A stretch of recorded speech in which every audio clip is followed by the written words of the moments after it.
Okay, here we go. Ready? Hey everyone, welcome to another episode of Is It Called Wine Time with Pete and Felix. Very exciting today. We're going to have a look at one of my favourite grapes, Gamay. Felix's favourite grapes. We're not always Felix's favourite grapes, although we have done a bit of a grape series in the last couple of weeks. Yes. But, And you drink more, you drink a fair bit of Gamay. I do like Gamay. I had really Gamay like yesterday. So There you go. it's evening out. So topical. It's, front of mind, frame of reference. But we thought we'd have a little compare and contrast today. So we've got classic Beaujolais from Pierre-Marie Chamet, and then we've also got our very own Mornington Peninsula's Eldridge Estate Gamay from David Lloyd. So let's have a look. Let's dive in. Yeah, I mean, I guess it doesn't need too much of a preamble, does it? Gamay, for those of you who don't know, it's the sort of grape grown predominantly in Beaujolais in France. Once upon a time grown prolifically throughout Burgundy, but one of the Dukes of Burgundy, I believe, Philip the Bold, Chris Sang, correct me if I'm wrong, decided that he didn't like Beaujolais and made it illegal to cultivate. So pulled it all up, planted Pinot Noir, and we have Burgundy as we know it today. There's actually something on the back of the bottle that... Oh, does it say? Does it say Yeah, Philip the Bold? it does kind of back up your theory. Oh, it just says It Duke doesn't say- of Burgundy, though. It doesn't say Philip the Bold. Well, I Fact check me if you feel the need Let's to. not get the Trump fact checkers out for this one, but... But anyway, the We'll go point with is Philip the Bold hated Gamay, I should say, and relegated it to Beaujolais. But I feel that has, in and of itself, created the Beaujolais region because Gamay becomes that point of difference that they have that no one else has, and they do it exceptionally well. Yeah, thanks, Philip, you tool. Yeah. Yeah. So, without further ado, let's have a look at the wines. So first up, we've got Le Griot from Pierre-Marie Chamet. It's actually the first Gamay or Beaujolais I think I ever had. Oh, really? Yep. I don't know. This is when you point to the south. I don't know loads about this wine apart from it comes from their younger vines, which in this case is sort of between 20 to 40 years old, so not that young. And it doesn't, compared to some of their cru and kind of higher up wines, it doesn't see as much oak or as long maceration. It is designed to be sort of youthful and fruit forward and sort of drunk early, I think. Yeah, and I think matches the vine age of this one as well. Yeah, of Eldridge, yeah. If we reference the bottle one more time, planted in 95 and 96. Okay, so it's well within that kind of... We're in the same ballpark. Yeah. Cool. All right, let's have a look. Oh, I love Beaujolais. So inviting. Yeah, if you've never had Gamay before, it's change it. Change that. But also, it's similar to Pinot in terms of its palate weight and that sort of delicacy and floral character that you get from the lighter style of Pinot. However, there are quite a few differences as well. The thing that I love is this sort of intense kirsch kind of cherry flavour. Yeah, which is pretty evident on this guy. Very evident on this. So let's say our cherry spectrum are much more like ripe. Yeah, absolutely. And you know, I feel I should step in here and address the elephant in the room, which is Beaujolais Nouveau. For those that drank a lot of wine in the 70s and 80s, they will no doubt be familiar with Beaujolais Nouveau, which to me, I mean, it's hard to find nowadays. No one's really doing it apart from kind of very specific areas within Beaujolais. But it smells like candy, like bubble gum. It's really estery because of the way they make it and the fact that they had this big Beaujolais Nouveau festival every year to try and see who could be the quickest to market, basically. I've attended those and I've avoided the wine at those festivals. Good pick up something else. Yeah, absolutely. It's not a style of wine that I think really does the Gamay grape any favours. Yeah. Luckily, most modern Beaujolais producers are moving far more towards making serious wines from Gamay, and that doesn't mean they're not light and juicy and really fruit forward and drinkable and all that sort of stuff. They're just not. They certainly are. Yeah, they absolutely are, but they're not. They're not kind of focusing on that sort of really bright, candied, carbonic maceration style. They do use a little bit of carbonic, but not to the same extent as Nouveau. There's a little bit more reverence and intention. So if you are someone that has been burnt by Beaujolais in the past, please come back and try it again. They are not what they used to be in the 80s. Yes, come speak to us. We will heal those wounds. As best we can. Anyway. The Beaujolais wounds, something else. Yeah. To the wine. So, yeah, definitely that bright cherry kirsch. There's a little bit of spice in there as well. I feel like it's in the name. It's Griot. Griot, yeah, it means cherries. There you go. So I think though I read somewhere that that's in reference to the cherry trees that are planted alongside the vineyard, not the actual flavors. But No, yeah, you know.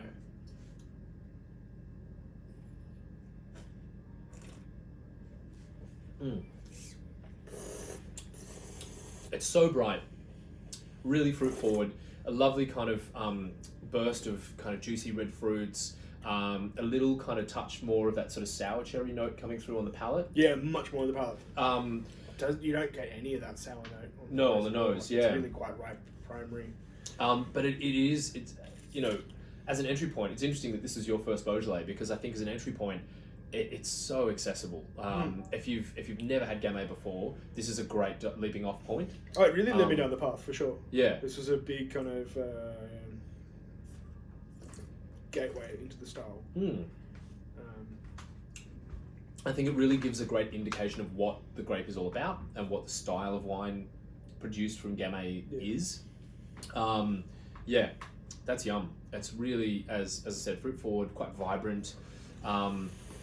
One of the things I love about Gamay, one of the reasons I've sort of come to this grape in particular is it's so versatile in terms of matching with food.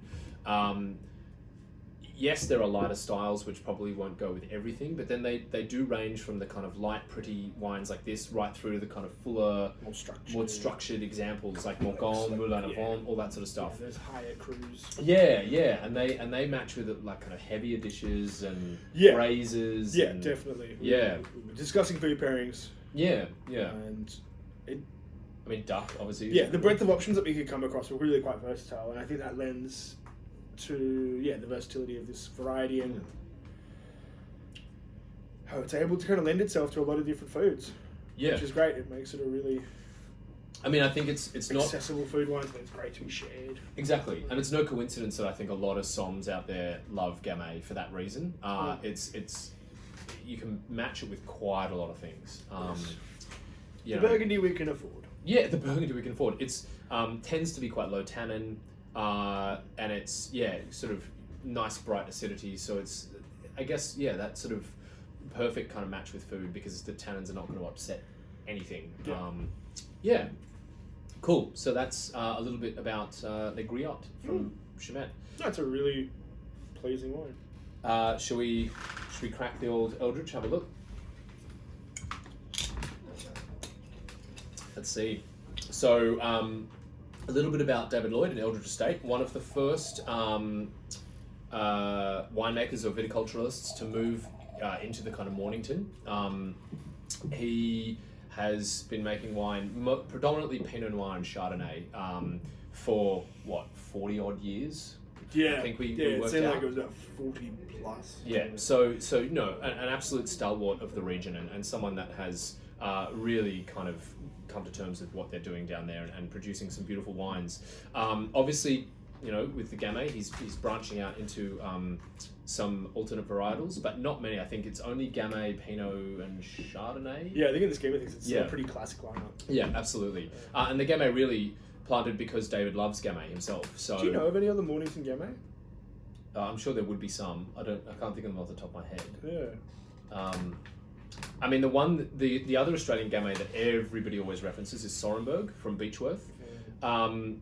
But I think Eldridge, for my money, they're about the same price actually. Yeah. But I think there's a lot more complexity in this. 100% destemmed, so no whole bunch in there. A little bit of oak, I think. Large format. Yeah, large format oak.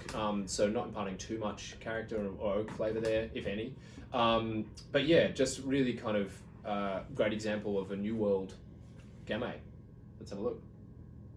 It's real iron quality. Yeah, gosh, it's a lot more savoury. So instantly, it does have that dark cherry kind of character to it. It's there, it's tucked under. Yeah, it's like, looking at these side by side, instantly more savoury and a kind of more serious wine.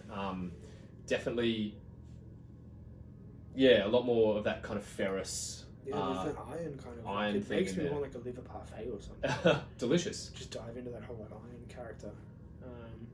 Which I'm getting a touch of reduction on this as well, like a little reductive kind of hint, but that'll blow off. Yeah, this is a lot more serious. I think the time it's requiring to open up is maybe a nod to that.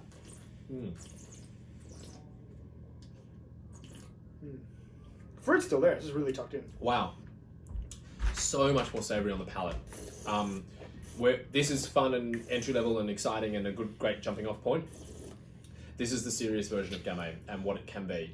Oh, wow. It's so structural. It's dark fruited, still with that lightness of touch. It's elegant and finessed, but it's got a lot more grunt to it. The length is longer. There's incredible shape to it. Beautiful wine. Yeah, so much more detail. Yeah, really complex. 720p, 4K. And I should also point out the price difference. This one is like 30s, fair. and this one's in its 60s, so literally double the price. So we're, it's a bit unfair to compare them side by side. We just wanted to show a kind of... Because like the versatility and the breadth of the variety. Exactly. And then, in certain people's hands, what can be done with it. Wow, that's... Certainly in Beaujolais season at the moment, Gamay season too, so we're receiving a lot of applications currently. Great. Oh, yum. That's brilliant. Actually, that's really good wine. I love the kind of lightly kind of grippy tannins around the sides. Yeah, it's really well framed. Isn't it? It's really well framed. So, there you go. That's a little dive into Gamay. I don't know what else I can tell you about it. I think it's the kind of grape that you should try if you haven't before. And before you go diving in off the deep end with your Lapierres and your Foillards and all that sort of, high-end $100+ a bottle, try some of this stuff. Entry-level Beaujolais, or even a brilliant Australian version from a master producer down in Mornington. Yeah, Pinot fans, try something different. Absolutely, yeah. If you love Pinot but you're a little bit over it, go Gamay. It's so versatile. It's absolutely delicious, and I promise you'll enjoy it. So there you go. All right, well that's all from us. While Pete sits here and really comes to terms with what he's just put in his mouth. We'll just gonna nod in silence for a while. Good. That's good. That's classic Pete. But that's all from us for this week. We hope you've enjoyed it. We'll be here same time, same place next week for another episode of Is It Called Wine Time? Until then, see ya. Bye. Gamay.